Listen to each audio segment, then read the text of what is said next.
Hello and welcome to Johnston Creek, Sydney. The study area is located at the boundary between Forest Lodge and Glebe in Sydney's inner west and focuses on a 100,100 meter section centered on the Wigram Road Bridge over Johnston Creek.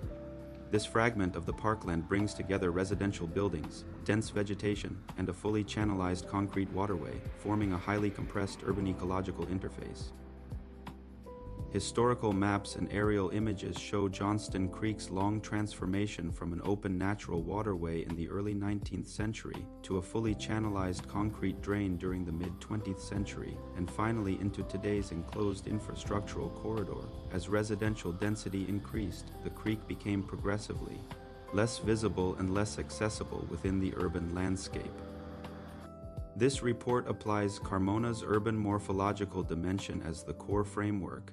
Carmona highlights how routes, boundaries, interfaces, and the public domain shape accessibility, spatial behavior, and sensory experience. This lens helps reveal how engineered waterways reorganize natural processes and how urban form regulates what can be seen, sensed, accessed, or excluded. This 100,100 meter segment is composed of medium-density brick flats on both sides of Johnston Creek and a newer four-story apartment block on the southern edge. Despite differences in age and architectural style, every building turns its back interface toward the creek. The creek-facing sides are defined by fences, dense vegetation, and service zones rather than active frontages. The figure ground diagram reinforces this condition. It highlights a clear setback between buildings and the waterway, creating a continuous inactive edge. This spatial configuration results in a three-layered disconnection: visual, functional, and social, where residents are physically close to the creek but effectively separated from it in everyday life. Two cross-sections were selected to reveal spatial differences between the bridge, the channel, and the pedestrian path. These locations capture the contrast between elevated road infrastructure and the sunken, inaccessible water channel below. This bridge section shows a highly engineered spatial condition. Wigram Road sits elevated above the creek, prioritizing vehicle movement and speed.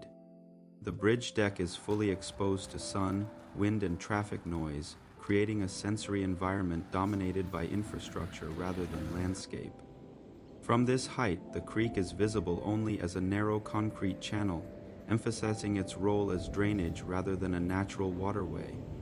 The section reveals how the urban form elevates mobility for cars while suppressing visual and physical access to the creek below. This section of the eastern footpath reveals a completely different spatial experience. Unlike the open bridge deck, the footpath is semi-enclosed by tall shrubs, tree canopies, and 2 layers of rusted iron fencing. These barriers block nearly all horizontal views, making the creek perceptible only through smell, humidity, and subtle temperature changes rather than direct sight.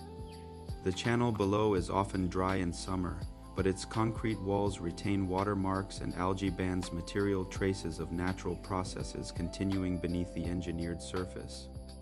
This section illustrates how urban morphology restricts human access while unintentionally creating protected microhabitats for insects and birds. In this small 100-meter fragment, the sense of place shifts sharply depending on where you stand. On the Wigram Road Bridge, the space feels exposed and dominated by traffic. Vehicle noise masks any sound of water, and the creek appears only as a narrow concrete channel, distant and almost forgotten. Stepping onto the eastern footpath, the atmosphere changes. Dense shrubs and tall canopies create a shaded, cooler corridor where visibility is limited. Here, the creek is sensed more through humidity and the smell of damp soil than through direct sight. Near the railing, the experience becomes even more filtered.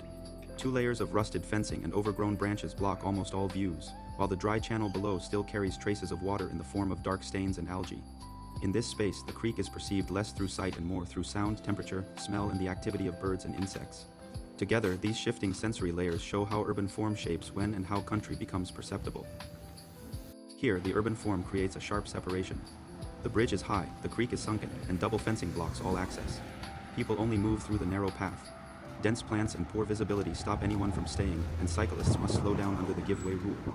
But birds and insects move freely, using the canopy and shaded pockets as their own routes. In the end, mobility forms a clear hierarchy. Cars first, people second, and an ecological layer running quietly along the creek. For full analysis including morphology, sensory mapping, and multispecies observations, please refer to the written report. Thank you for watching.